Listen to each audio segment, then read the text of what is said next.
a bit like this. I have two different ones actually. I have ones that are a little bit fatter, these, and ones that are more correct size. Same thing, just a little bit wider. Let me use these up. Trying to do like this to be able to take it out. So, and we have the power supply out. Phillips screwdriver. Unscrew it. If it wants to come out. And there it is. Then to take this cover out. Here in some places you can see that it moves like this. So in some places here there is some kind of pins, latches. See here, this one actually it came out already here a bit, so you need just to go through all the sides and it should come out. Well, let's try to do it.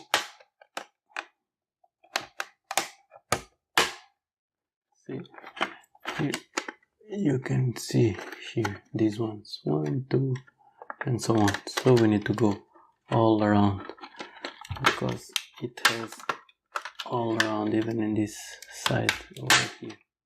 Yeah, see, so might be a little bit of force needed, but the best is to use this kind of tool. Pry it in and it should come out everywhere. See, you see over here is, you have here the ones that where it fits.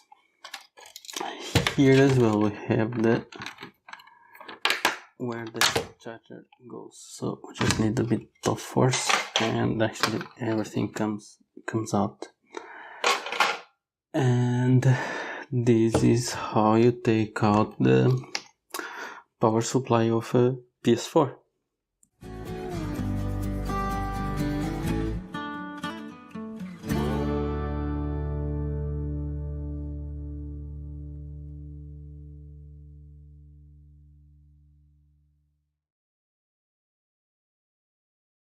Big thanks to NordVPN for sponsoring today's video.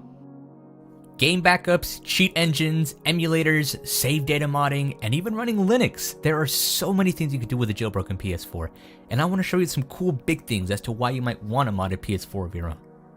Now, in making this video, I'm pretty much assuming the fact that I'll never be able to work with Sony in the future, so I would really appreciate a like. So this is my special edition Spider-Man themed PS4 Pro, and this PS4 is special because it's running an exploitable firmware version that lets me run a jailbreak on it. Now, this video is for those people who saw this and thought, oh, I didn't know you could even jailbreak a PS4. These are starting to become a little hard to hunt down nowadays, and this one was definitely not cheap, so I wanted to share it with you guys. But first, sponsor time. I need to pay for this PS4 somehow. NordVPN is a network tool that helps you encrypt and secure your online data. As someone who spends a lot of time on the internet, I found that people try to get into my personal accounts a lot. I don't have to lie. I mean, look at all these login attempts that happen on my Instagram. This happens all the time. NordVPN encrypts your online traffic and hides your IP address so that way absolutely nobody's able to see it or access any of your data, not even Nord themselves. Now, everyone knows the trick about being able to use NordVPN to make it look like you're in another country so you can access different shows and movies on Netflix, but did you know that this works on a bunch of other sites too? My favorite is Disney Plus, where if you switch your country to the UK, you have access to a bunch of more Fox shows that aren't available in the US. I never thought it to the day where I saw Family Guy on Disney Plus. They have over 5,000 servers across 60 different countries, apps from everything from iPhone, Android, Mac, Windows, all the next-gen consoles, and one account can be used for up to 6 devices. And right now, NordVPN is hooking you guys up with a fantastic deal. Go to nordvpn.com/dammit.jeff to get 73% off a 2-year plan, plus an additional 4 months absolutely free. Click the link in my description to sign up today, and thanks to NordVPN for supporting the channel. Okay, so how do we actually jailbreak this thing? Well, unfortunately, it seems that the majority of people watching this won't be able to mod their own personal PS4 because Sony tends to be patching exploits almost constantly to make sure that jailbreaks don't happen. And that means you gotta be running a lower firmware version that had an exploit but wasn't patched in time. In this case, the highest jailbreakable firmware right now is 7.55, which was released in August of 2020. So unless you have a PS4 that hasn't been updated or hooked up to the internet within a year, you're pretty much out of luck. But I do have an upcoming video where I show off what a modded Switch looks like, and that is something that a lot more people can do, so make sure you subscribe so you don't miss out on that video. Okay, but let's say you do happen to have a lower firmware PS4. What now? Well, jailbreaking is really straightforward, honestly, if you have the right firmware. So first and foremost, we do not connect to Sony servers in any way, shape, or form at all. I'll get to why later. A lot of people tend to set their own DNS settings as to block any redirects to Sony servers or websites. But for the most part, jailbreaking is done through running an exploit on the PS4's built-in browser. There's no coincidence that the PS5 doesn't have one anymore. They just realize it's far too much trouble to maintain it if people are just going to keep trying to break it and break it and break it. So just log on to any hosting site that hosts these payloads, and in terms of payloads, there's usually two big ones, Mira and Goldhen. Mira tends to have the best success rate, but Goldhen seems to be more stable and has features like rest mode. You pick which one you want, and just let it do its thing. All these lines of code makes you feel like a real hacker, man, let me tell you. Now, it might fail a lot. Sometimes it works on the first try, and sometimes it takes like 3 or 4 times to be successful. But eventually it will go through, and once you see this, you're done. Your system is officially jailbroken. Now, once you leave the browser, everything may look the same, but the main reason people jailbreak is because of this. If you go to your settings, you see a brand new option called debug settings. And these are a bunch of settings that developers usually have access to. Now, you could go and check out the options here, but the majority of your time is going to be spent here in the package installer, which just straight up lets you install whatever you want on your PS4. Homebrew apps, modded update files, straight up full DLC and games. Like, if you happen to have a whole ass rip of a PS4 game downloaded off the internet or something, not that I condone that, own your games and everything first, you can just put that on an external drive, plug it into your PS4, and just install it. It'll run no problem. Here's me testing that with Sleeping Dogs. This is one of my favorite games back in the day. Not many people talk about this game, and that kind of makes me sad. Alright, so now we have access to pretty much everything on your PS4. What now? Well, since now you can install whatever you want without any restrictions, I took a look at some homebrew applications that you can download. Here's the homebrew store that I installed. It's just an app that lets you see all the homebrew stuff that other people have made, like standalone emulators and cheat menus and stuff like that. Most notably is the media apps here. Since you need to be logged into PlayStation Network to actually use almost every streaming app on PS4, you can download these modified versions that bypasses that restriction. Now, obviously, you still need a subscription, but hey, no PSN. There's also RetroArch here that you can download, but you guys know how RetroArch works. You know what it does. It's not that crazy. I mean, you can install this on a brand new Xbox today without having to jailbreak it. But hold on, because I'm going to show you something later in this video that you just straight up can't do on an Xbox. A quirk of a jailbroken PS4 is that, well, since we're not connecting to Sony servers, we can't update our game safely without risking updating our entire system, which would wipe the jailbreak. So, there's an app called Patch Installer that just lets you grab any update version of any game so you can update or downgrade as you need. There's also PS4 Explorer, which is just a file explorer for your entire PS4. You can just look through all the files and copy paste whatever you need. And it lets you open an FTP connection so you can remote into your PS4 from a computer. Just drag and drop the files from wherever you need. And Orbis Toolbox, which just gives you a bunch of more information about your PS4. CPU fan speed, clock speed, memory speed, all that stuff. Including a bunch of stuff about your games and applications and a bunch of other things. Okay, a big thing that I was really looking forward to was just playing around with some mod menus and cheats on this thing. So let's talk about that. So you can use a web browser to access literally hundreds of games that all have different cheats and mod menus and all types of stuff. It's really as simple as just clicking a switch and enabling it. One of the games I tried out was Uncharted, and I spent like an hour just playing around with the developer menu in there. You can do things like enable demo mode, which just gives you unlimited ammo, God mode, stuff like that. Ever wanted to see what the game is doing in the background while it's loading? Check it out. I mean, I figured it was doing this, but it's just really neat to be able to see this in real time. You can also fly wherever you want, which is just neat to be able to see how the game works and how the developers design the levels and stuff. It's really neat. What does that mean? I just, happen to do a little digging of my own. Hey, check it out. That window over there is broken.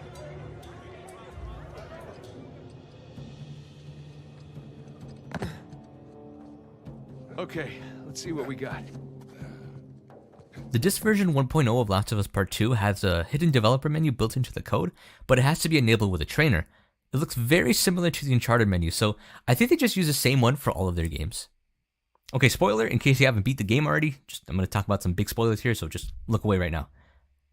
So I used the trainer to look at out of bounds areas that I usually wasn't able to see, and it showed off some really interesting things that the designers make in order to make these levels. I do okay. There's a free camera mode so you can look at any cutscenes from any perspective, and it really shows some neat tricks that developers use that you normally wouldn't be able to see. Ellie! Take out the driver! The cool thing about these cheats is that using a payload like WebRTE, you don't have to switch back and forth to enable cheats for the web browser in the game, back and forth, back and forth. You can just do it from your phone. So for example, you load up ps4trainer.com, you connect it to your PS4's IP, find the game, and just enable it, and off you go. Here's a million blood echoes on Bloodborne, right off your phone. Go level up your build as much as you want. The best part about these cheats is, and you're not going to believe this, is that it all technically does save to a save data file. So what you can do is take the save on your modded PS4, put it on a flash drive, plug it into your PS5, and it'll just work. It's completely broken. So for example, I load up infinite money and infinite skill points on God of War. The path home. I plug in my flash drive and copy it over. Put it on my PS5. And look, a modded save running on my PS5. And theoretically, this could be done with any game that has a save file on it. Alright, the next thing that I want to show you is really interesting. Now, you might have noticed there's some footage that I used that looked a little bit weird, and there's a reason for that. So some really talented people have made 60 FPS mods for a bunch of different games. The most notable ones are the games that have yet to have a PS5 patch.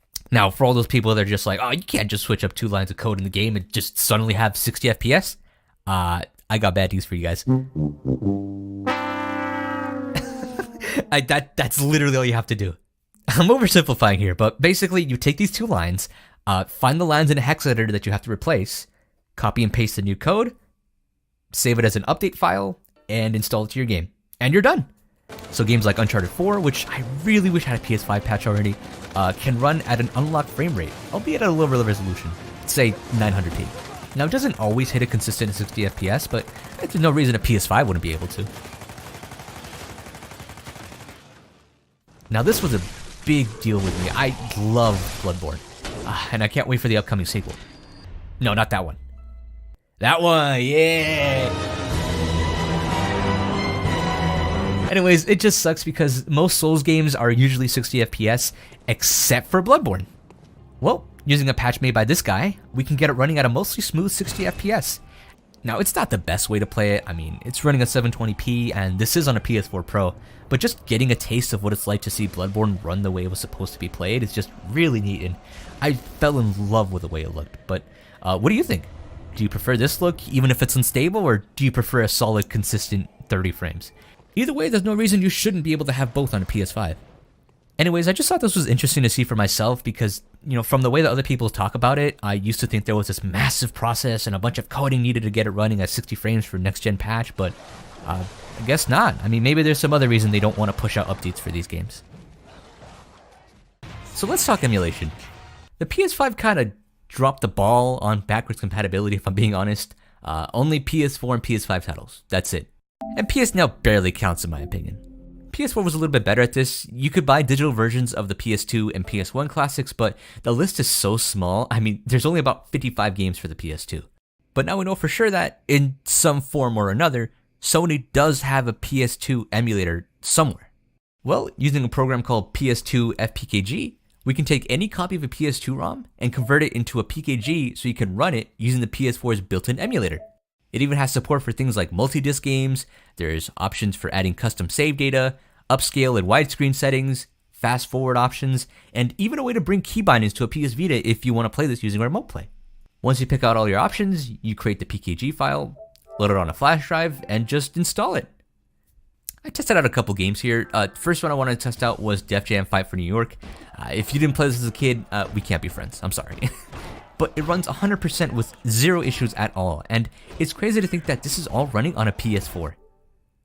Now, I'm not gonna lie, compatibility is all over the place. It can range from some games running perfectly to some having a graphical error or two, or just having a low frame rate, to some just straight up not running at all. But personally, I would have been okay with just having the option. But what do you think? Would you be okay with an open PS2 emulator, even if it meant that there's a chance that your favorite games might not work?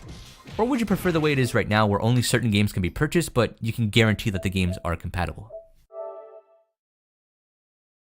Now here's a big one. Using a payload, you can actually run full-fledged Linux on your PS4. Now you're probably thinking to yourself, oh, I've heard of this before, and yeah. Remember that one time Sony let you run Linux on PS3s until they just said, oh, never mind. Only issue is, and you're gonna hate me for this, I could not for the life of me get it to work on my PS4. I tried for a week straight diagnosing everything. I went through different hard drives, kernels, distros, trying to figure it out, and it would just not boot. Every time I would try to load into Linux, this is what would happen. It's just very unstable, so I'm just gonna borrow Modded Warfare's footage. His guides have been a big help with this video, so definitely go check out his channel if you're interested in modding PS4s. So, as far as what you can do with Linux, it's straight up a regular computer that you can do all the computer stuff with, but it can also run things like Dolphin, which has a Linux port that works alright on the PS4. You can also run Steam on Linux, which, yeah, native Linux ported games will work just fine, but using Steam Proton, you can run native Windows games no problem. And yes, you can even run Cemu, which is a straight up Wii U emulator, so you can play Wii U games on your PS4. How's that for meta? Now, in terms of performance, it seems for whatever reason, PS4 Pros somehow have worse performance than just stock PS4, so hopefully they get that fixed up soon. But this is a really neat feature, and while I wasn't able to try it out myself, I still wanted to show that it was at least possible. Okay, so a lot of you probably have some questions at this point, so let's go over a few of them. Will my account be banned for doing this? No. Since you're not connecting to Sony's PlayStation Network, they technically don't care what you do on your own machine, as long as it's not on their servers. Can I still play online with a jailbroken PS4? No. You need the latest PS4 firmware to play online, which right now is 8.52. There's just no way around it. And people in the scene have no interest in making jailbreaks with PSN support anyway, so playing online with a jailbroken PS4 is likely never going to happen. Now, just because you can't connect to PSN doesn't mean you can't be connected to the internet. So yes, you could still use the browser, you could still use remote play, you could still use Netflix and Hulu with the proper homebrew apps, etc. But you can't exactly hop on a COD match and play with your buddies. Okay, is there a jailbreak available for 8.52? No. The latest firmware that has a jailbreak is 7.55 at the time of this video. How long will it take for them to find a jailbreak for 8.52? It's hard to say. Last time there was about a year gap in between the last jailbreak release and the current one. And the reason they're so rare is because Sony actively incentivizes developers to report any exploits that they might find on the system, only disclosing them to the public months after they've already been patched. That's because Sony has a bounty program that'll pay developers if they can find and report exploits, with some bounties paying as much as $50,000 per exploit. Now, Sony's paid bounties are public, so you can go see right now how much Sony is paying out. So ask yourself, if you were sitting on an exploit that nobody else knew about, would you release it to the public, have devs play around with it, and let it get patched in like 2 days, all for it to be pointless? Or would you snitch and cash out that $15,000 bounty that Sony would give you? I think the choice is pretty clear here. Okay, is there any way to downgrade your PS4 to 7.55? No. Well, technically yes. You do have to have backed up a lower firmware update on your PS4. How do you do that? Well, first you make a copy of your internal PS4 drive, usually using a SATA to USB adapter. Then you have to back up your S/0 file, which is done by desoldering the NOR chip inside your PS4, then using an E4 flasher to apply power to the chip to dump the file. Oh, what's that? Oh, you already lost interest? Yeah, okay, let's move on. Is it worth it to buy a PS4 just to jailbreak it? Well, I'll pass that answer on to you guys. Now that you know what's possible with a jailbroken PS4, what with the emulators, modded games and cheat menus, native PS2 package support, running Linux, Steam games, etc. Do you feel like it's worth keeping a PS4 for this? Would you buy a separate PS4 just for tinkering, or would you keep your old one without updating it in hopes of a new jailbreak? Let me know in the comments. I love reading your guys' responses. Leave a like on the video if you learned something or found this entertaining, and make sure you're subscribed so you don't miss a modded Switch video. It's a very exciting topic. Check out some of my other videos here, and thanks for watching.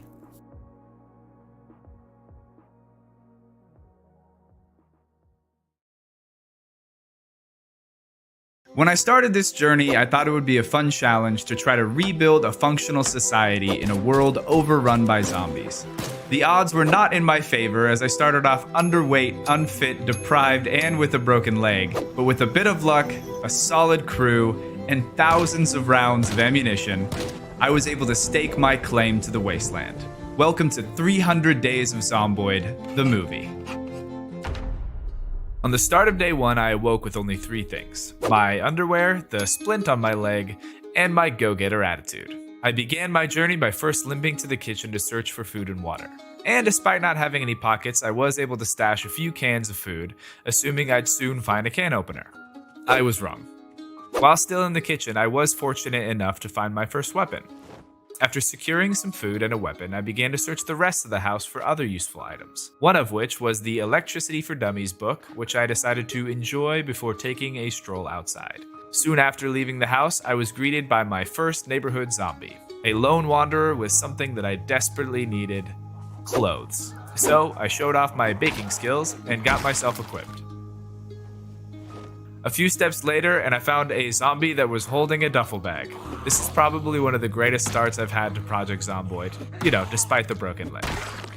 With my new bag, I began limping along towards another nearby house and spotted a single zombie knocking on the window. So I went to dispose of it when... Oh no, no, no. No, no, no, no, no. I knew I could handle a few zombies if they came in a line, but as soon as all these other ones showed up, I knew that I had to run for it. Luckily, despite having a broken leg, I could still hop short fences, and so I hopped a few fences and made my way into the woods. And once again, I was back on the hunt for a can opener. This hunt went on for a while. I went house to house finding magazines and beginner books, but no can opener. Luckily, however, in my search, I did find a crowbar. And with the new weapon came new confidence in being able to dispatch of the undead. Unfortunately, at the end of day 1, I still wasn't able to find my can opener, but I was able to find a food source that was bagged rather than canned and therefore was finally able to eat. A short-term victory for sure, but one that would see us through to day 2. When I awoke the next morning, it was pretty early, so rather than fumble about in the dark, I decided to use this time to read some of those books I found on day 1. This was actually also the first time I took a look at my skill menu to witness the gravity of my decisions during character creation. My fitness level wasn't even level 1, and this was going to be something that I would have to work on for the rest of the playthrough. Despite this realization, I once again had to look at the task at hand, which was finding a can opener. So I walked to the neighboring house and was once again disappointed in the preparedness of these homeowners. On the way out of that house, I bumped into my first survivor, Steven. I had some skepticism about recruiting survivors early on. I didn't want them to pull zombies when I couldn't handle them, but with a level 0 in fitness and a broken leg, I feel like Steven is probably going to help more than hurt. Oh, Steven, no. We cannot fight that many zombies. Oh, they're coming right for us. Yeah, I'd be freaking out too. Alright, you lead those guys over there. I'll take on these 2.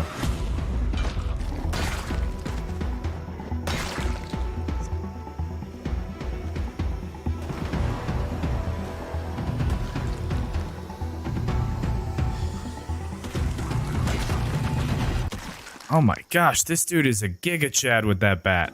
I was starting to feel pretty good about my situation now. With my brains and Steven's bronze, we take the fight straight to the... Oh, no, no, no.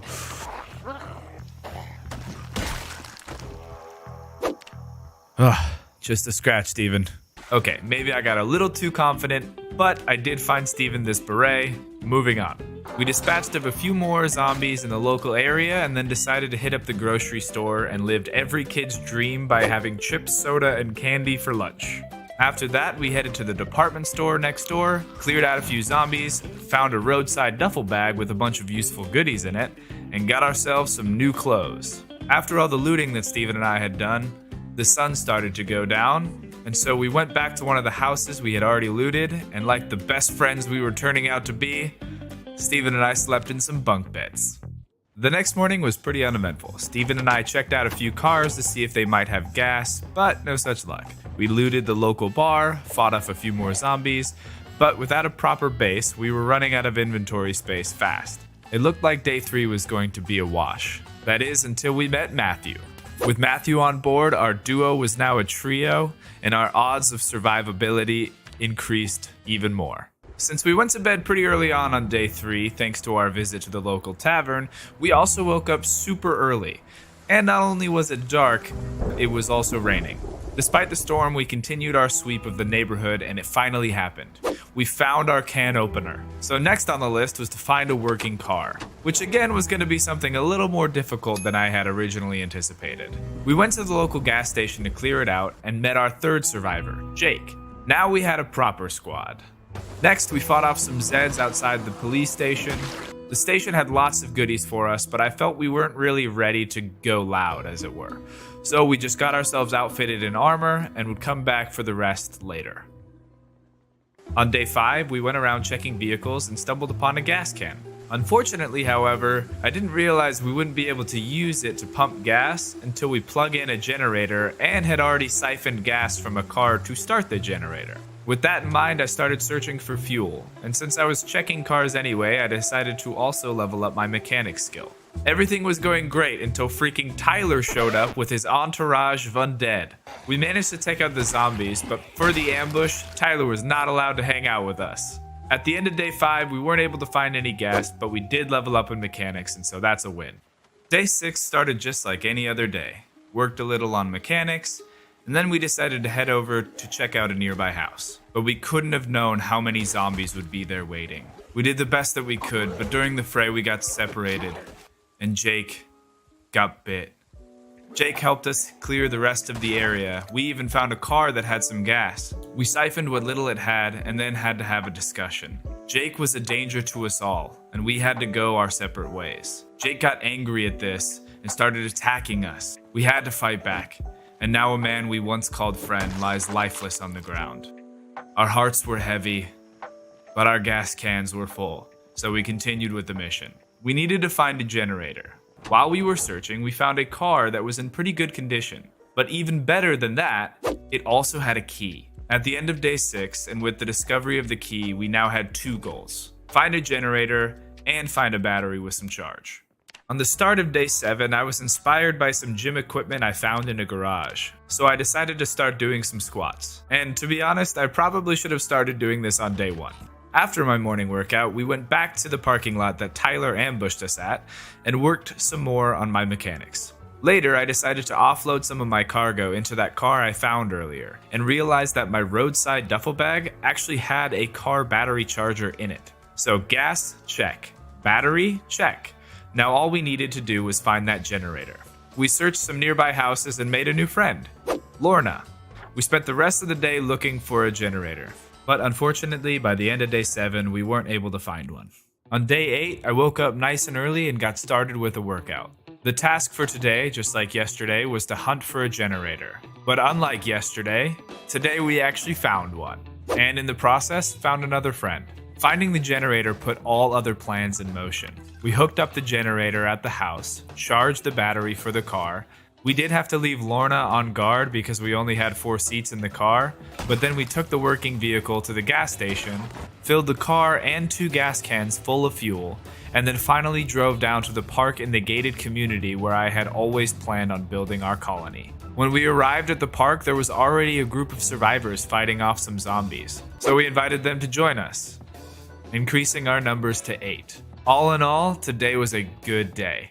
Day 9 started with me leading an early morning fitness class in my bedroom, before heading over to the park to start assigning jobs. For now, I just wanted everyone on guard duty, except for Steven and Matthew, of course. Those guys are my ride or die. I was setting up my work zones when this dude Gillian showed up with a horde behind him, just blasting away with his rifle, letting literally the whole neighborhood of zombies know right where we were. Luckily, we had a whole crew, so it wasn't too bad to dispose of them, but that was a real Tyler move, Gillian.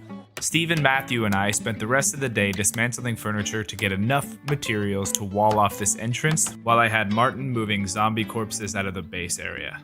On the morning of day 10, it was time for some squats. Later, I bumped into Gillian again, and despite his unfortunate entrance yesterday, I figured his rifle might be helpful later, so I invited him into the clan. With Gillian now in tow, Matthew, Steven, and I went to clear out any additional zombies that might be lurking around near our settlement, and in the process met Sam and Dean. Having 6 people with me would draw too much attention, so I decided to leave everyone at the base with Steven in charge and took Matthew with me on a mission to pick up Lorna. However, plans changed real quick once we heard the helicopter. In a panic, Matthew and I booked it to a farm a decent way away from our base. We had hoped that we could lead the zombies away from the others. At the farmhouse, we met Claire. We didn't really need more people at this point, but right now it was just me and Matthew, and Claire had something we needed, an axe. On day 11, we took Claire back to the base and introduced her to everybody, and set her to work chopping trees in the park. Meanwhile, I grabbed Matthew and Gillian, and we loaded up in the car to head over to a warehouse outside of town. We were able to find tools, boxes of nails, and seeds, everything we needed to start building our new home. I had several long commutes during the day, and so most of the day was spent driving all over town. Day 12 started with my usual workout, and then I spent the whole day sawing logs and laying the foundation for our first building. I kept trying to fix this grass poking out right here, but nothing worked. Much to my rage, this little grass patch also survived 100 days in Project Zomboid. I think by this point we can just assume that my morning routine involves doing squats. It's day 13 and it's time to work some more on our first building. But first, on my way over, I saw this dude named Benjamin that was fully outfitted in military garb and thought, why not? I once again spent the day sawing logs gathered by my friends and started working on the walls for our base. I got the brick walls done, and then I realized if I didn't want to just have a brick box, I wanted to do something different with the front. So I decided to add glass walls to the front instead. On day 14, I worked on finishing the front of the building by adding glass doors and a concrete walkway to the front. I had taken some damage from being over encumbered, so I took a look at my health menu and I realized that today marked 2 weeks that my leg had been in a splint, and I seemed to be walking just fine. So I decided to take a risk and take off the splint to see what happened. And it turns out I was good. Next up was the ceiling, but I realized that I wasn't high enough level in carpentry yet to build stairs. Luckily though, after sawing all those logs, I was pretty dang close. And I had a lot of logs left over to work on. Once I reached level 6, I plopped down some stairs and started setting up the roof. But then something truly terrible happened. I'm not gonna lie, my heart dropped at that moment because I thought for sure I had broken my leg again. After that fall, I took a break for the rest of the day from roof construction, and instead set up a farming plot for the citizens to tend to. Okay, so unfortunately I don't have footage for day 15. As much as I would like to say it's for some technical reason, in truth, it's just because I forgot to start the recording. So to summarize day 15, I finished the roof, and I moved a bed from a local house into the building that we made.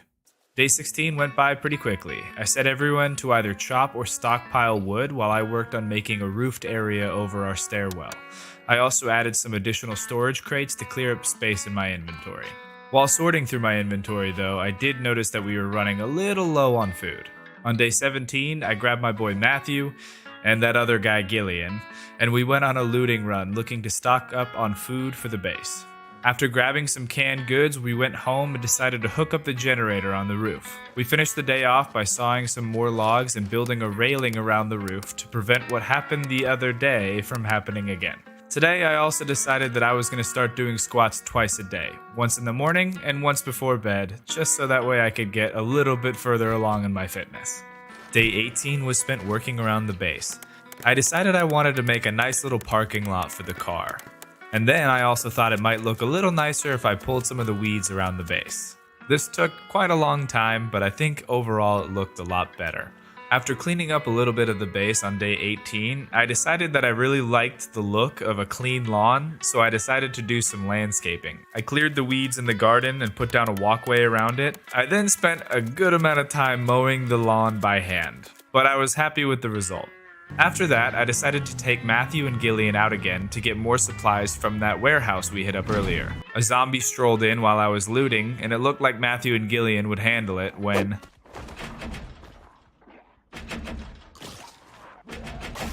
Guys, what are you doing? Fight back! Oh, you idiots. Gillian was bit.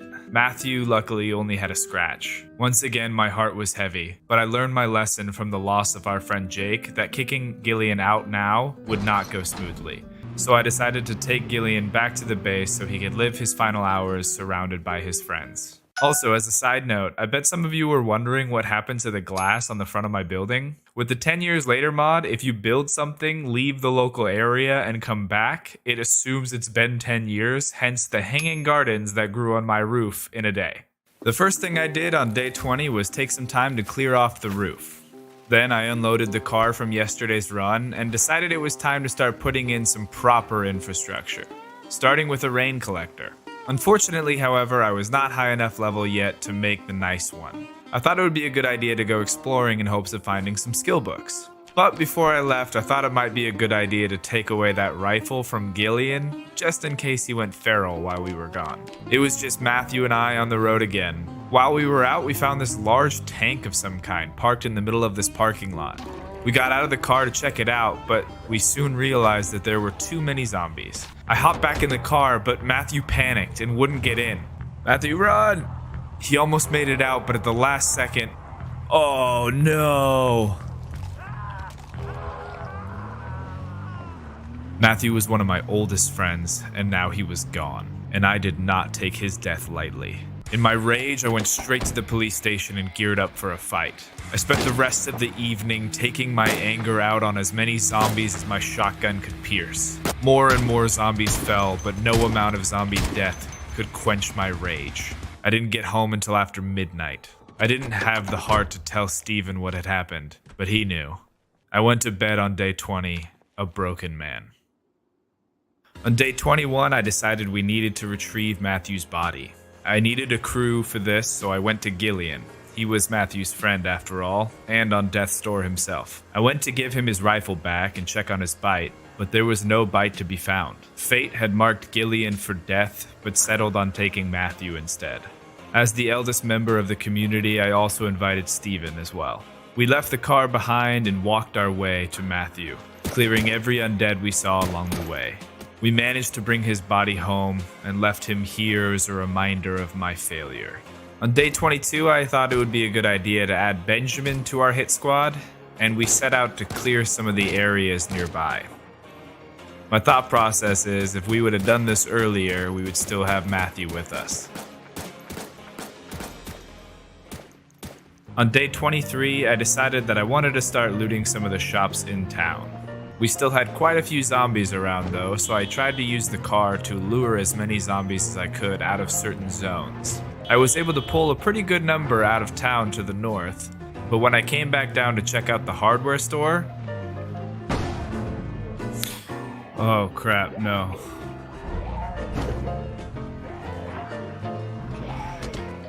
Oh, come on.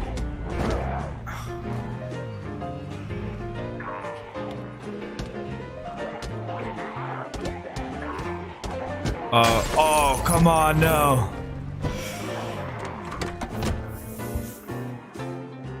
Oh my gosh, I can't believe my car just died right there. Oh, that was very scary. Needless to say, I spent the rest of the day slowly making my way back to the base on foot.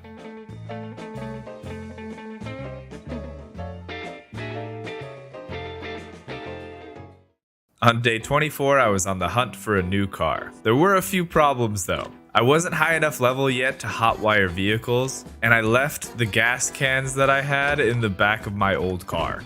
So I first searched for a new gas can and luckily was able to find one in a garage nearby. I then started investigating some of the cars in the area and hit the jackpot. Another car with a key. It looked like this was going to be my new vehicle, so I went back to the parking lot just outside of town to look for a car that had a little bit of gas in it. I siphoned some fuel, and I was so pumped to have a working vehicle again. Until I realized, I think I left the car battery charger in the car too. This led me to one conclusion. We were going to have to siege the city and get our stuff back. So I spent the rest of the day getting everyone geared up for our assault tomorrow. Day 25 was the day of reckoning. We had a squad assembled and a mission. We walked down the main street of Riverside to slowly make our way back to the car. We would form up and hold a position to draw the zombies out in the area, and then we just unloaded on them. This happened over and over again, and I'm not gonna lie, this was extremely satisfying. I felt like a cowboy at high noon. This went on literally all day, until we finally made it back to the broken car and got what we needed. I forgot to press record at the beginning of the day. Not a lot happened. I mean, I did get the car, but all of the stuff to building up to getting the car happened already. I just went and put the battery in. So I had also grabbed a refrigerator so that way we could store our produce, as well as a cabinet to later install a sink. I still wasn't a good enough carpenter to make a large rain collector, but with a storm like this, I figured I should put something down. I made sure to put it above where the sink was going to go so I could pipe it up later. On day 27, I woke up and I stole a sink. I then installed it on my countertop, but then I realized I couldn't plumb it because I didn't have a pipe wrench. So I got in my car and headed over to my local tool store. While there, I grabbed some standing lights for the base and procured a pipe wrench. When I got home, I hooked up the sink and I decided to wash myself, I think for the first time ever. I then decided to do some squats and... Fitness level 2. So for some reason my sleep schedule had gotten super weird where I was waking up really early and getting tired by like 4 in the afternoon. So I just chilled the rest of the day to try to get it back to normal. Day 28, I went to the bookstore to get my learning on. I read some magazines and grabbed a bunch of books so I could start leveling up my skills. I then went back to that old parking lot and worked on leveling up my mechanics. I really wanted this Mustang and all I needed was one more level in order to hotwire it. I uninstalled and reinstalled everything I could on each and every car in the parking lot until finally I leveled up. I was about to head home to charge the battery for the Mustang, but I wanted to see if my car could tow this big old trailer. I figured it was an empty tank I could use for water storage or something, but it wouldn't let me attach it. Upon further investigation, however, I realized that this was a gas tank, and it was not empty. This thing was essentially a gas station that I wouldn't have to power. So I topped off my car, headed home, and spent the rest of the day reading. On day 29, I set the gang to start chopping trees again in preparation for base expansion. While everyone else chopped wood, I went back to the parking lot to grab a car. I had a change of heart though. The Mustang would be way more fun, but the box truck would definitely be more useful. So I plopped in a spare battery I had at the base and filled it with some fuel. I'm not gonna lie, I had also hoped that I could attach the fuel tank to this thing, and when that didn't work, I even tried other methods. Unfortunately, at the end of the day, it seemed like the tank was staying put. Once I got home, I went to work sawing the logs that had been gathered during the day, and I finally leveled up in carpentry, so I could build those large rain collectors.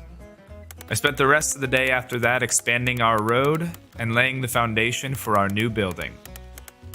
As you could probably imagine, I spent the entirety of day 30 working on our new building. That is until I ran out of wood at the end of the day. On day 31, I assigned a new work area for chopping trees and spent the whole day looting like a pack rat. The most notable things I grabbed were 2 industrial propane tanks and a storage shelf for our new building. Most of the rest of the stuff was just food. Day 32 started with some building construction, followed by some road extension. After that, I took my car out and found this trailer that I decided to keep. Then I got one of these, and my game crashed. When I reloaded the world, I kept my progress that I had made during the day, but it reset the time to 5 AM again. Kinda weird, but not a big deal, so I continued on with my new trailer to Gigamart and got even more food for the base. I made another crate and just chilled for the rest of the day since the crash reset the time of day, but not my character's tiredness level. On day 33, I realized I had made a mistake with my build. So I took the box truck back to the warehouse to see if I could find a sledgehammer. Unfortunately, I did not find one, but I did find Shirley and several fuel barrels that I decided to take back to the base. On day 34, some dummies decided to try to raid us. Luckily, this group was pretty unprepared. We took care of the 2 in the base, then found the rest were spread out all over the place. A pretty uncoordinated attack. After that, Shirley and I headed to the tool shop to see if maybe I had missed seeing a sledgehammer last time I was there. I did not. So I just settled on taking these tool cabinets as a consolation prize. We then went up to the video store and grabbed a TV and some VHSs for the house. Day 35 was pretty uneventful. I wanted to continue my search for a sledgehammer, but then the helicopter showed up again, so I just decided to stick around and work on the base. No zombies showed up, which tells me that we did a pretty good job clearing the local area. The most eventful thing that happened was that I placed another wall in the wrong spot. Son of a gun, I did it again. I need to get the sledgehammer. Day 36 was another pack rat day. I was still looking for a sledgehammer, didn't end up finding one, but grabbed a bunch of stuff for metalworking. Day 37, I went back to the warehouse again, this time for boxes of nails, screws, and any metalworking materials I could find. And I managed to grab some cool car parts. Day 38, I spent most of the day labeling and organizing our food crates, and then disassembling doors in nearby houses to get enough hinges to build a garage door on our new building. Day 39 was spent building more storage, the crates for heavy metal sheets and pipes, the shelves were going to be for general crafting materials, the toolboxes were for, well, tools, and then the military lockers for our weapons and ammo. Day 40, I felt like I needed a few more crates, and then I spent the entirety of the day actually sorting everything into their proper places. Day 41, so much building. On day 42, I tried to finish the building that I worked on all day on 41, but I couldn't because I placed the walls in the wrong order and didn't have a sledgehammer to fix it. I then spent the rest of the day pulling weeds to make my drive a little smoother. I woke up on day 43 to a rainforest on my roof. Under normal circumstances, I can get down with some greenery, but this wasn't really the look I was going for. And then, right as I finished pulling plants off the top of my stairwell, oh no, I just freaking broke my leg. And if that wasn't enough, right on cue, a group of bandits showed up. Just walked right in and killed Benjamin. We managed to scare them off, but not before Raider Frank shot me in the head. Are you kidding me? I was pretty upset by everything that had happened, but I was even more upset at the fact that I had intentionally put sentries on the roof of the building to prevent things like this from happening, but they just sat there and watched. I reassigned everyone to guard on the ground floor and went to bed. On day 44, I figured I wasn't going much of anywhere with my injuries, so I worked on the road until I ran out of wood. I also went to the pile of corpses and took Benjamin's clothes. Look, I know this makes me a bad person, but mine had holes in them, and his were cooler. Plus, it's not like he was going to need them anyway. Day 45, I made a decision. Since I had plenty of food and water in the base already, there really wasn't any good reason for me to risk my life out in the wild while waiting for my leg to heal. So I decided to do squats, and a lot of them. I even got myself some workout clothes for the montage. Day 46, 47, 48, 49, and 50, I spent all day, every day doing squats. I decided at some point during that time to cut my hair as well, but then finally, there it is. Level 4 in fitness. Then something not so awesome happened. So my game crashed, and I lost all of my survivors. I'm not gonna lie, this really bummed me out. The base felt so empty, and I felt so alone. The one silver lining in all of this was the fact that my game was now running way smoother. It's almost like the game prefers not having 1,000 mods installed. Anyway, it seemed like my movement speed was back up to normal by this point, so I took the splint off of my leg and I spent the rest of day 51 finishing the road in our base. On day 52, I decided I wanted to level up my metalworking, so I went house to house disassembling sinks, toilets, stoves, refrigerators, and anything else I could take a torch to. Day 53 kinda ended up as a wash because I spent the whole day going around town looking for a specific vehicle, a Jeep. I had all these really cool attachments for it, so I wanted to put them on there, but I didn't end up finding one. Day 54, I woke up and I was determined to either find a sledgehammer or that Jeep that I was looking for. Having checked all the major spots I knew of in Riverside, I decided today that I would instead head over to the next town to check out parking lots and the local tool store. But I quickly recognized my hubris when I saw how many zombies there were and realized that I was alone. I did keep driving around for a while though, hoping that I'd find that Jeep, but no such luck there either. With the day coming to a close, I thought to check one more place on the way home, and that was the country club. I started heading up the road towards the entrance when...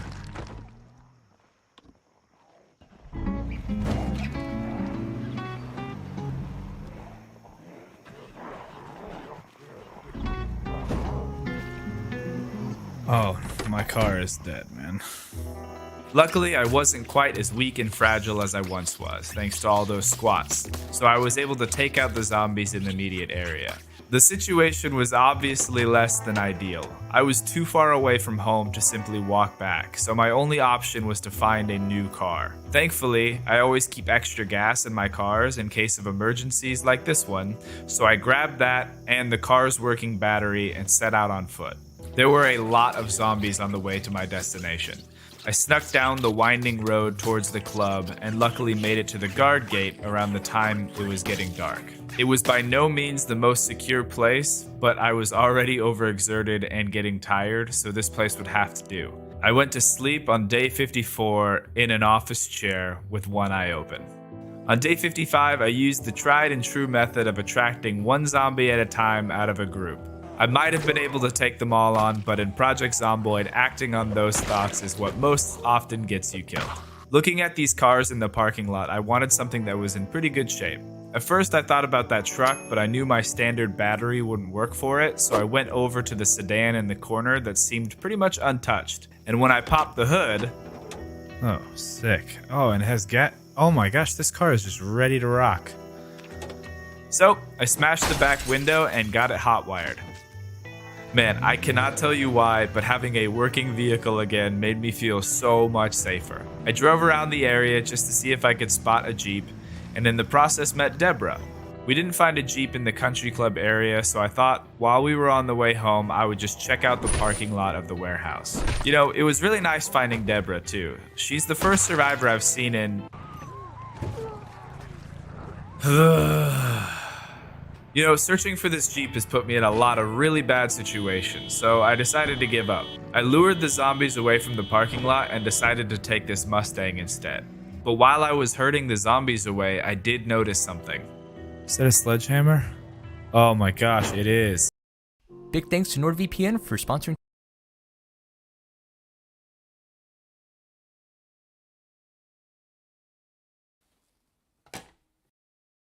Does your PlayStation sound? Hello everyone, welcome back.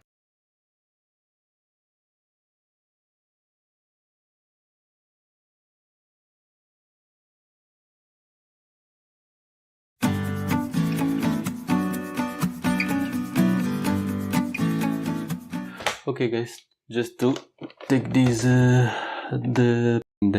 this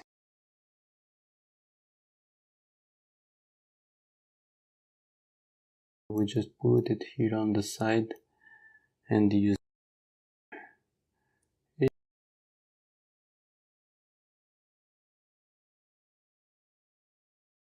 Take it out as well.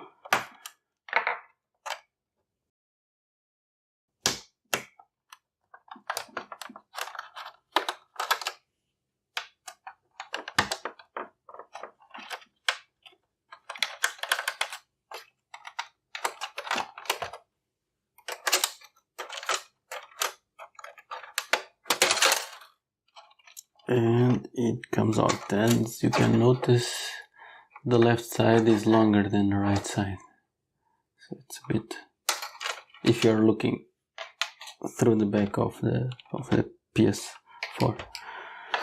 Then we have here the Phillips. Here's the antenna.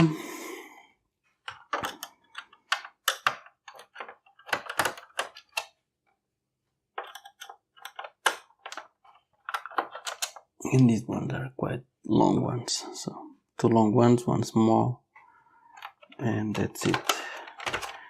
And then to take it out, we just need to wiggle from one side to the other,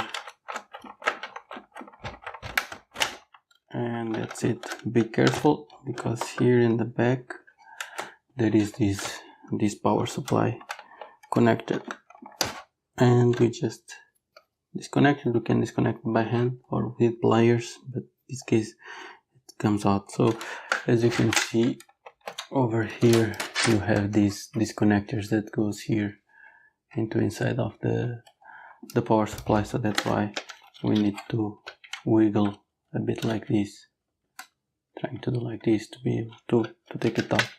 So, and we have the power supply out. It's not a hard one. If we want to disassemble this, there is a Phillips screwdriver screw here.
I bought a broken PlayStation 1, 2, 3, 4, and 5 to see if I could fix them all. Let's take them apart. This video is sponsored by iFixit. More on them in a minute. So let's start off with the PlayStation 1 and then we'll end with the PlayStation 5. The PlayStation 1 I've never actually even played before, and I've definitely never taken one apart before. So this should be an interesting one. Also, I noticed on the back here, this is actually a refurbished one. It looks like it must have been refurbished by Sony because it says for service, contact your local Sony service center. So that's actually interesting. We'll have to see what the inside looks like once we open this up. But let's get it plugged in and see what exactly might be going on with it. Okay, got it all plugged in. Let's see if it'll power on. Okay, we got a green light, that's good. Let's see if we get anything on the TV, after I actually turn the TV on. Okay, and we do get something on the TV, and we're gonna try WWF Attitude. That doesn't sound good. Oh? It's like screeching. It is actually showing up on the TV though. That can't be normal, that screeching noise. Stone Cold Steve Austin versus The Rock. I have no idea how to play this. So that screeching definitely worries me, even though it actually is playing a game. I'm surprised by that.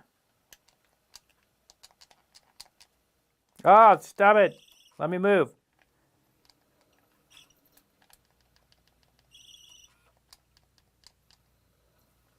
So this disk drive definitely it'll like freeze the game, so there's something going on with it. I think what we need to do is take a look at the disk drive and the laser and see if we can figure out what's going on, because that screeching noise I feel like can't be normal. So let's get this thing taken apart and have a look at that disk drive and the laser.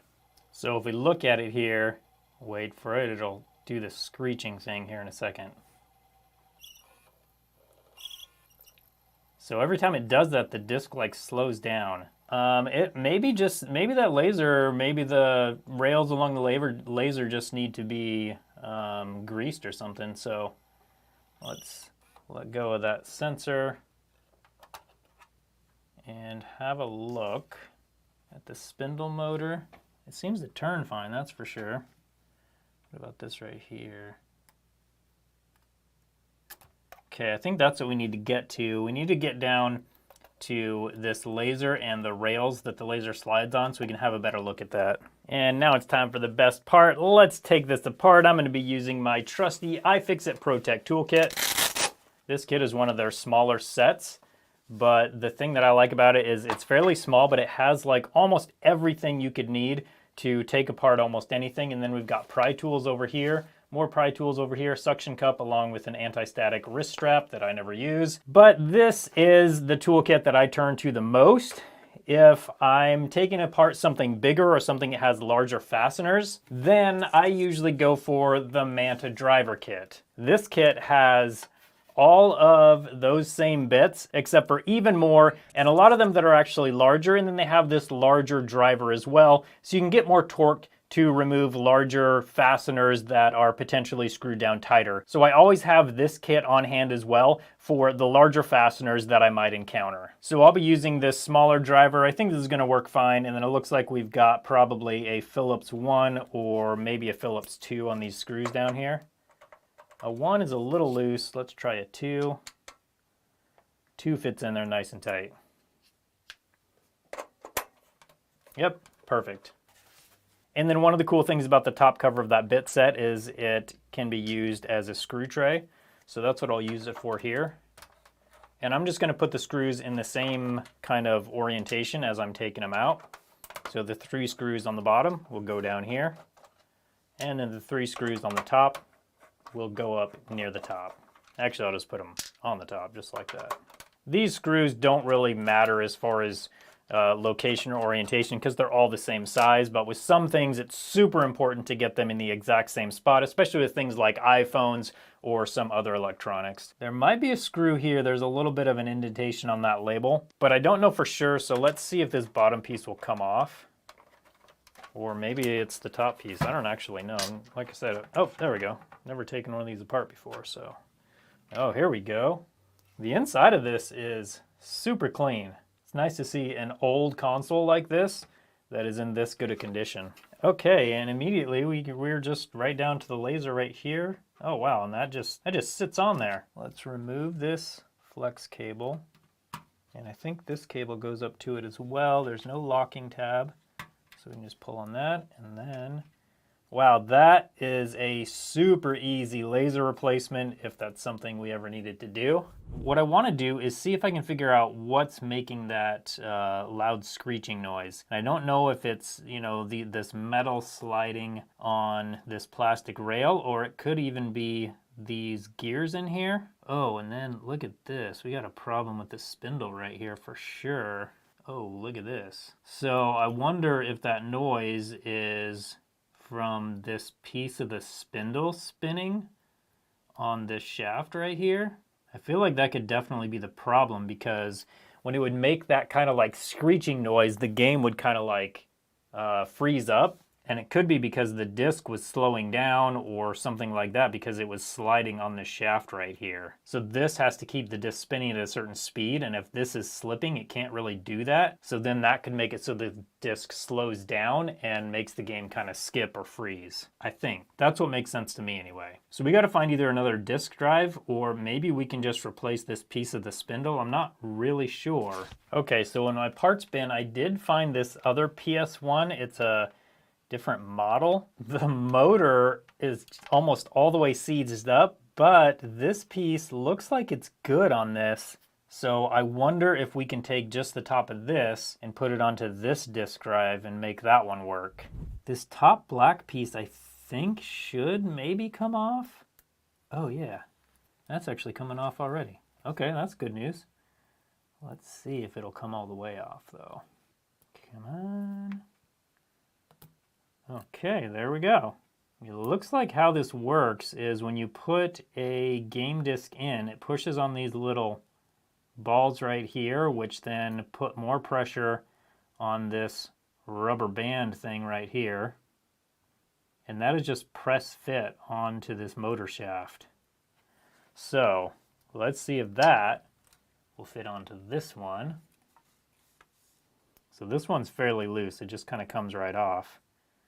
This one is much tighter. Oh yeah. There we go. I think that might be what we need. So then the disc will fit on here like this. Just like that. Okay. So let's reinstall this and see if that's all it took to fix it. Okay, screws are in. We can drop this right onto the pegs right there. It's still crazy to me how easy this thing is to take apart and work on. So now we will get the top piece back on, just like that. Put the screws in, then we can test it. Okay, and power. Still power's on, that's good news. Let's put the disc in, and then we will see what happens. It fits on that spindle really nicely. Listen for those noises, those screeching noises.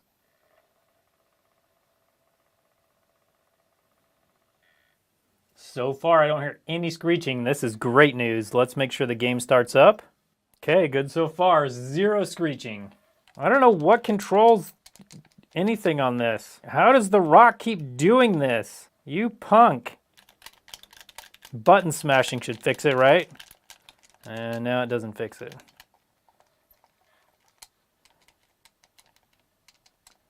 Okay, it did just skip a little bit there, but also I was noticing the game disc is pretty scratched, so that could be all it is. But unfortunately, this is the only game disc I have to use for testing, but given that that screeching is all gone and the rest of the PlayStation 1 seems to work fine, I'm going to move on to the PlayStation 2. Now, looking at the PlayStation 2, it is pretty dirty, but look at this. That is disgusting. That fan is almost totally clogged. So I think before I even test this, I'm going to get this taken apart and clean it out. And then after it's clean, we can give it a test and see if there's anything else wrong. And here we go with my very first PS2 teardown. We've got a warranty sticker over here, so I'm assuming there's a screw over there, but also we've got all these feet. So usually if there's no visible screws and you see feet, there are screws underneath those. So let's try removing these and see if we're right. Yep, there's 1, 2, 3, 4,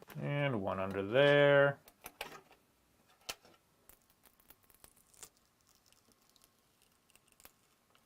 Oh, look at that. Bummer, I voided my warranty. And it looks like this case is ready to come apart. Can we just pull this up? Let's try it from the... Oh, there we go. Comes off from the top side. All right, that's actually pretty easy when you do it right. Oh yeah, we got lots of dust in here. So now I think we can get the bottom case off. Maybe? Oh, here we go. Okay. Wow, look at how dirty that is. That is pretty crazy. Let's take a look at the bottom of this. Oh my goodness. Look at this. So, I mean, there's just like so much of it. Just caked on here. Now, I haven't plugged this in. It's just been sitting for who knows how long, so I don't have to worry about this capacitor being charged. I'm still not going to touch the ends on it, but I do know that we should be safe to work on it because it's been just sitting here for a long time. Probably months, maybe even years before I bought it. We need to remove this disk drive so we can have a look under there. So let's get more of this dust removed.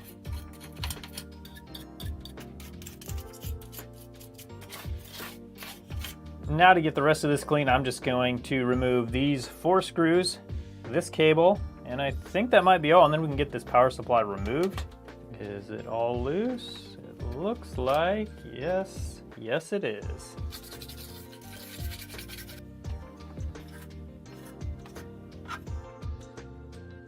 All right, it looks like we need to remove this screw to get the fan out, which will enable us to get the disk drive out, as far as I can tell.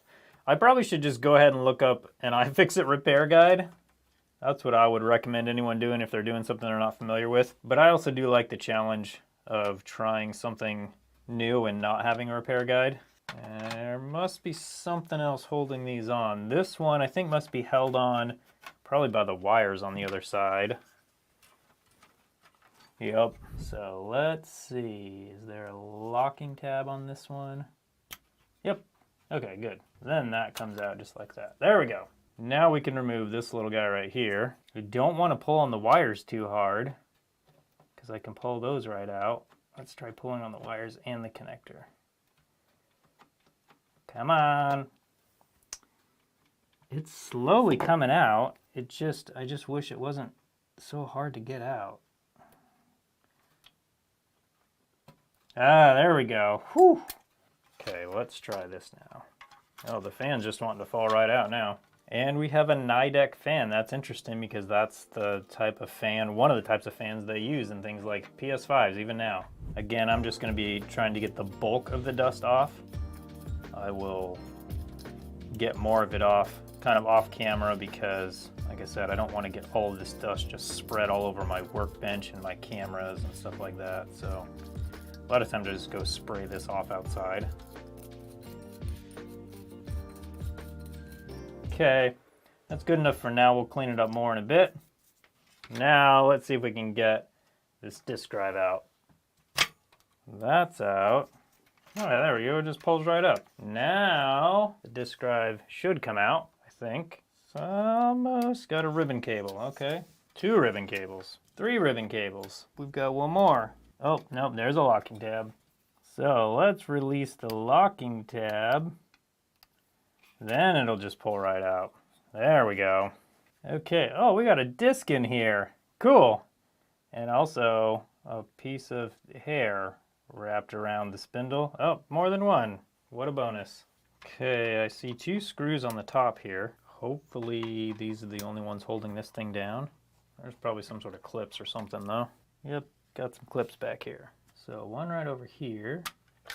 Ah! So what do we have? We have Cabela's Dangerous Hunts 2. I don't know anything about that game, but it sounds kind of like a gimmick, honestly. Also, oh, there we go. And the laser is just totally dirty. Okay, I'm guessing this will probably need a new laser, but let's try and clean this. Wow, that was so dirty. I'm gonna use a little canned air to dry that off. There we go. Okay, now to clean the rest of the drive. Wow, just look at that. That's just so nasty.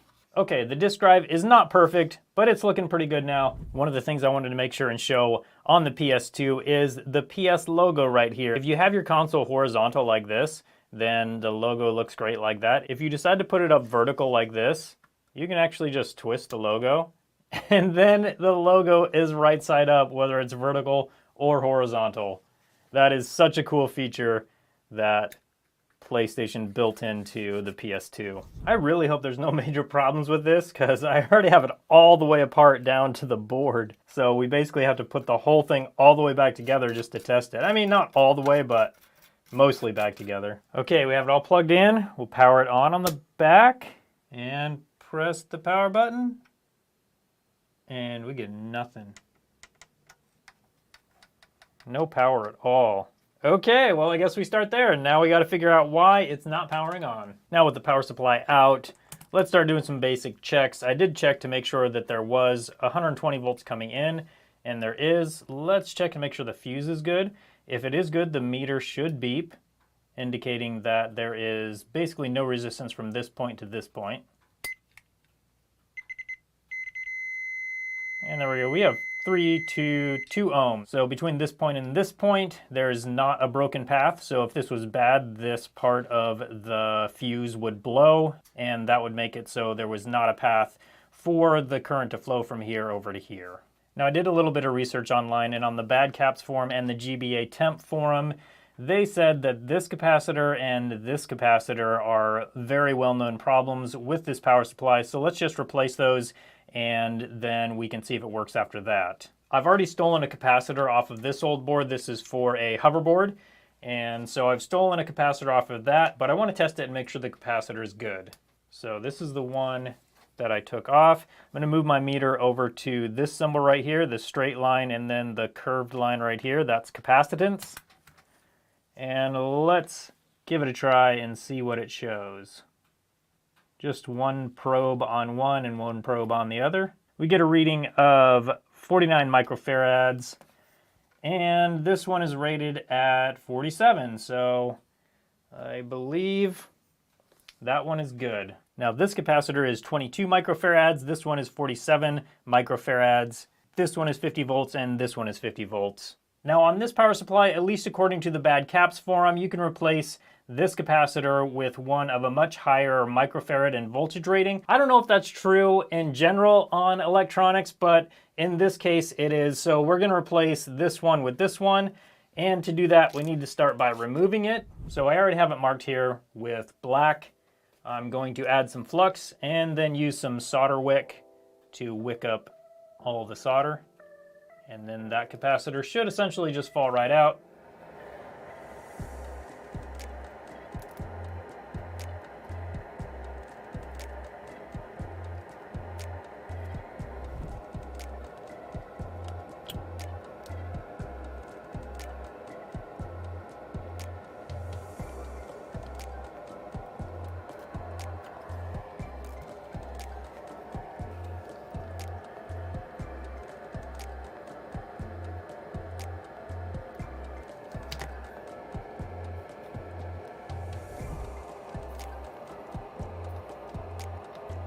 So let's just check both of these capacitors and see if they were bad. This one's a 22 microfarad. We get a reading of 22. Okay, so this one actually was good. Now you might be wondering why I didn't check these with it in the board. And you can't actually check capacitance while the capacitor is in circuit. So that is why I didn't do it in the board. And we've got, oh, it's dropping 7.7 microfarads, and it just keeps dropping. This should be a, what do we got here? 33 microfarads. So this one is definitely bad. So that gives me hope maybe that's all that's wrong with this power supply. Let's get it put back into this PS2 and see if it works. Okay, we got it plugged into power. We have it just together enough to test. Let's turn the power on and see if we get a light over here. Come on. Oh, red light. That's what I'm talking about. And if we power it on, we get the green light. So this PS2 is powering on, the fan's working great, it's spinning up the disc is playing on the screen, so it's safe to say the PS2 is all fixed. Let's move on to the PS3 and see if we can figure out that one. I don't see anything too obvious going on with it. So let's plug it in and see what happens. It looks like we have a red light over here, just very faint, but we do have a red light. Okay, we got a beep. Okay, nothing at all on the screen. Let's try it with an HDMI cable. Okay, HDMI. Oh, there we go. Okay, let's try it with a game. Never played it. Let's put it in and see what happens.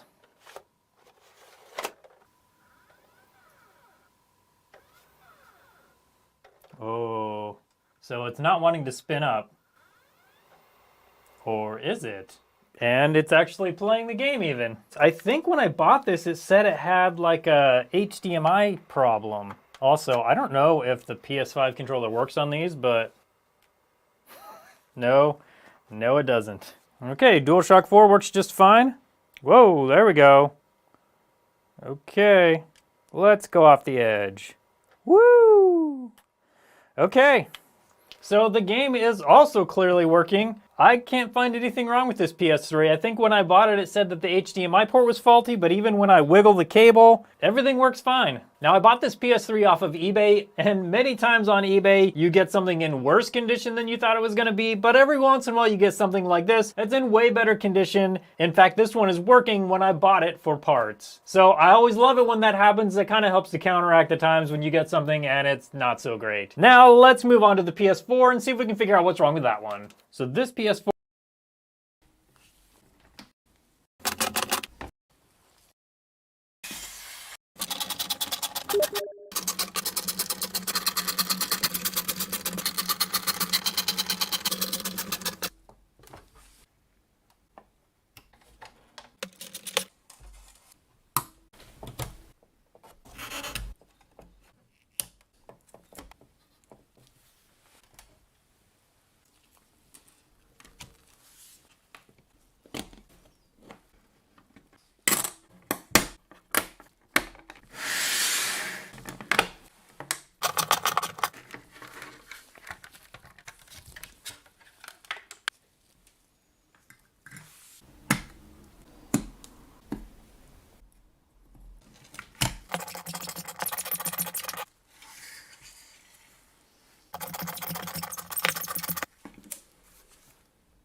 I bought a broken PlayStation 1, 2, 3, 4, and 5 to see if I could fix them all. Let's take them apart. This video is sponsored by iFixit, more on them in a minute. So let's start off with the PlayStation 1 and then we'll end with the PlayStation 5. the PlayStation 1 I've never actually even played before, and I've definitely never taken one apart before. So this should be an interesting one.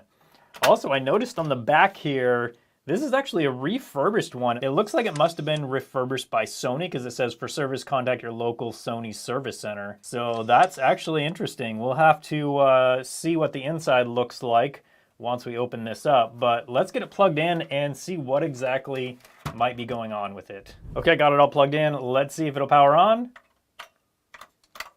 Okay, we got a green light, that's good. Let's see if we get anything on the TV, you know, after I actually turn the TV on. Okay, and we do get something on the TV, and we're gonna try WWF Attitude. That doesn't sound good. Oh? It's like screeching. It is actually showing up on the TV though. That can't be normal, that screeching noise. Stone Cold Steve Austin versus The Rock. I have no idea how to play this. So that screeching definitely worries me, even though it actually is playing a game. I'm surprised by that. Ah, stop it.